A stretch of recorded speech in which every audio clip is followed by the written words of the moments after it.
Magpapakain naman tayo ng ating mga koi fish, mga madi. Ayan ang aming stress reliever. O, diba? Masarap magkape dito. Ayan, habang nagmamasid-masid or tumitingin-tingin. Ano ba?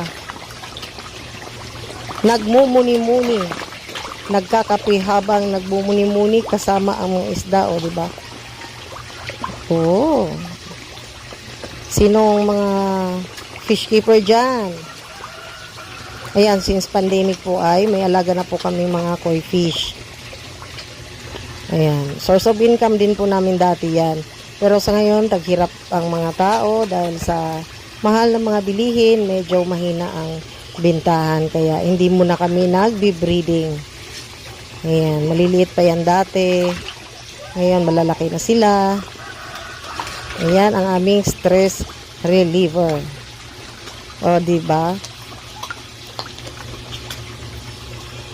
Ayan. Kape na lang ang kulang. Muntikan pa akong makaligo. Dahil nag-aagawan sa pagkain. Ayan ang ating mga bulaklak, mga madi.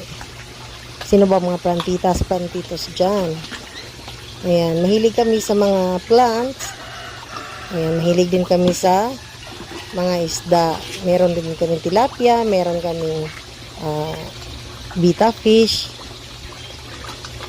Ayun, klase-klase yung isda namin. May Oscar din kami dyan.